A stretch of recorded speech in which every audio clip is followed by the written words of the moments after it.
All right, well, those are the big headlines that we are tracking for you today evening on ET Now.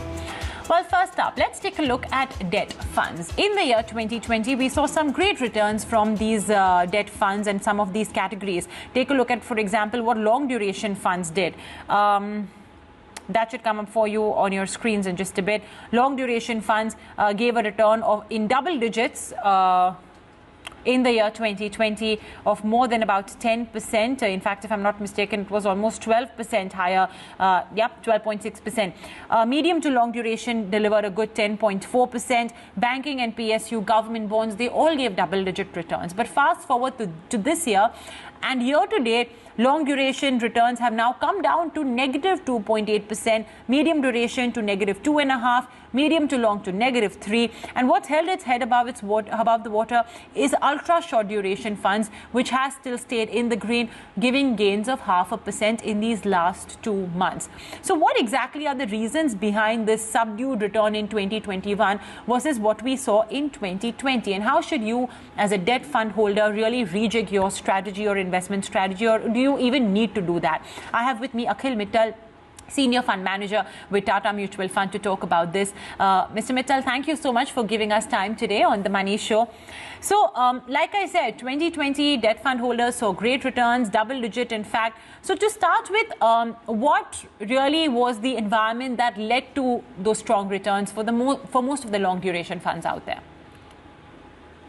So in 2020, we saw worldwide central banks cutting rate, resorting to accommodative policies, largely to tackle the outcome of COVID and the economic slowdown. So we saw in India also RBI cut rates by around 115 basis points, injected massive liquidity in the system, which resulted in yields tumbling down. So the yields at the shorter end to the longer end of the curve, I mean from 1 year to 30 years, the yields came down in a huge way, especially the shorter end of the curve. Let's take, for example, a 3-year bond. A 3-year bond yield fell down by almost 200 basis points in the year 2020.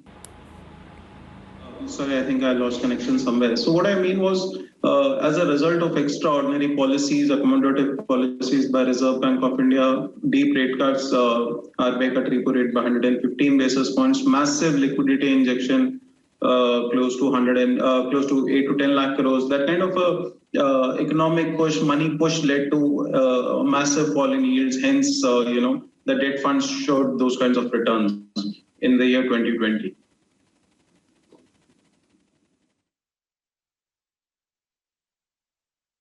Understood. So in the year 2021 now, so far, Mr. Mittal, what we are seeing is that these funds really have largely remained flat, or, they've given negative return if we just have to compare from Jan to today for most of the fund holders. If you could explain now the reason behind that as well. Sure. So start 2021, in first week of Jan, RBI indicated that it is going to slowly, in a gradual manner, take away the excessive liquidity that it had provided to meet the outcome of the COVID crisis, which meant that there are two sides of a liquidity policy. One is a stable state policy, which RBI would want the liquidity, systemic liquidity, to be, and one was the excessive liquidity which RBI pumped into the system. So early Jan, RBI indicated that they would reverse that extraordinary liquidity condition, which led to a 25-30 basis kinds of a yield spike. Post that came the budget. Now, budget also, there were two things in the budget. Number one, FY 2021 fiscal deficit was high, which government said that they'll have to borrow 80,000 crores more than what they had planned. Plus FY 22, again, the fiscal deficit was much higher as compared to what market was thinking, which led to, a huge supply in the bond market.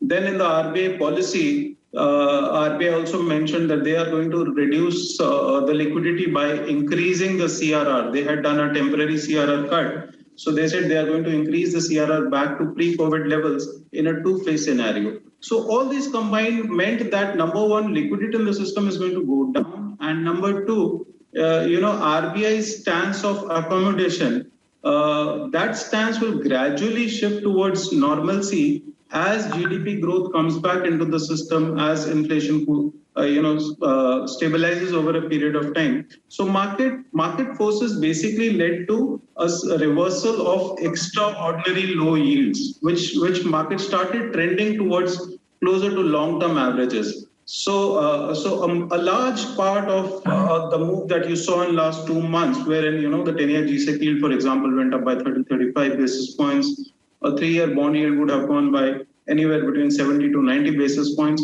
which meant that was a duration loss in the system, which led to fall in NAVs, fall in prices of bonds, and hence fall in NAVs of debt funds. So the reason primarily which you can attribute is the policy coming back towards normalcy from extraordinary accommodation, which was there in 2020.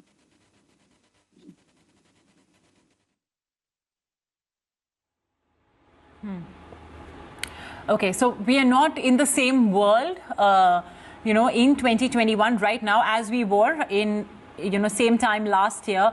Thank God for that in many cases, especially from the point of view of our health. But yeah, maybe the circumstances that surround debt funds today are very different from what they were, exactly a year ago. So accordingly, and that's what, Mr. Mittal as well does observe, accordingly, individuals as well should, take note of that.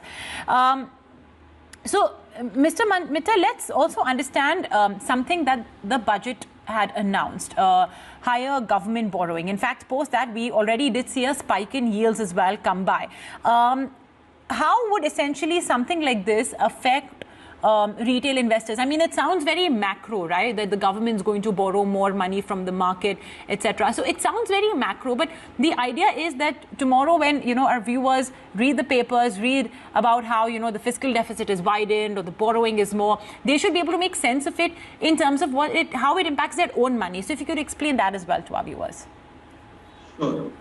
So if we think purely on the basic of demand and supply, when we say the government is going to borrow more, it simply means that the government needs more money. If the government needs more money, or if anybody for that matter wants to borrow more money, he will have to pay a higher interest amount on that. Money in the system, money in the economy being finite or being, a decisive factor out of your M3 growth or out of your GDP growth, if a larger part of that money is taken away by the government, by their borrowing, then there are two things that happen. Number one, government will be issuing more and hence paying larger and more interest. Number two, the remaining money available in the system for rest of the world, other than the government, also reduces, because you have to understand the money pie remains same. So what happens is government borrowings are generally considered as the most safest sovereign borrowings, right? The government borrowing will be the safest in any given country. Post that, everything has risk attached to it.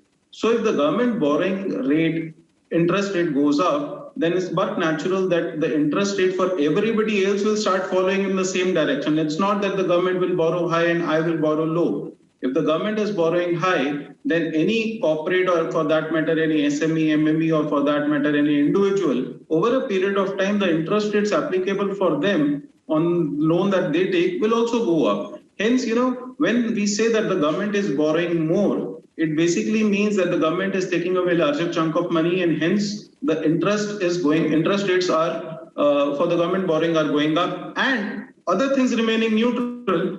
This will follow in succession towards the rest of the economy. I mean, towards corporates and towards individuals.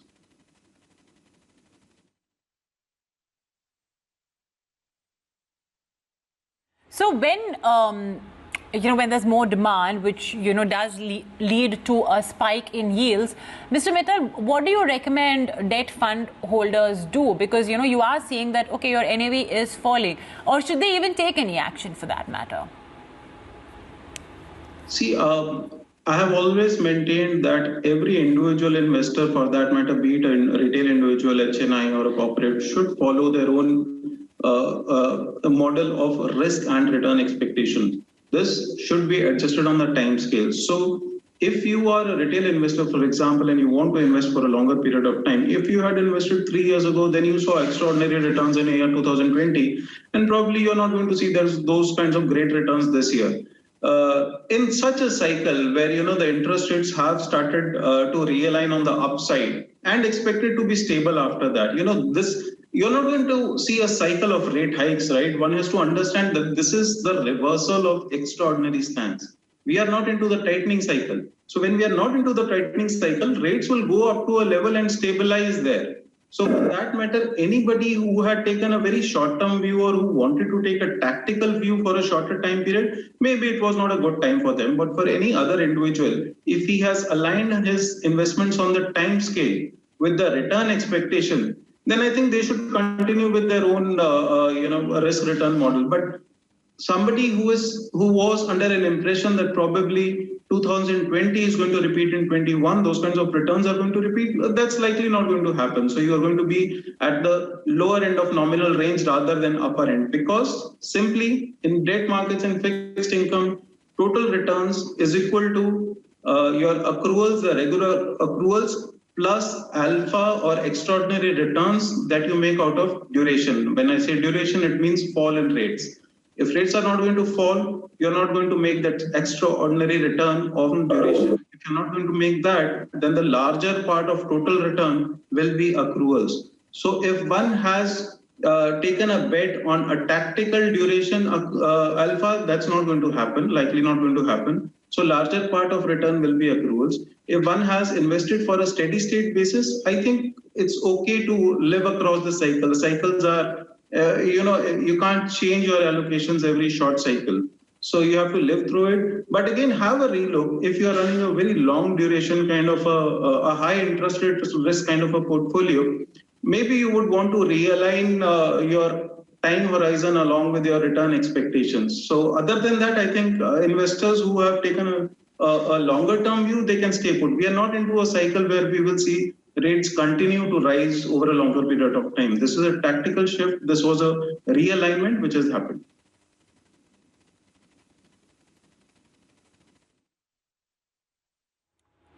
Okay. All right. So that's essentially, making sense of everything that's happened around us and, what exactly, or rather how exactly you should be making sense of it all. What impact could it have on your money, the kind of environment we are entering in now in 2021 and how it will impact your money. Mr. Mittal, I think we leave it at that. Really appreciate you joining us today on The Money Show and just breaking down all of these concepts for our viewers. Thank you once again for joining in. Thank you.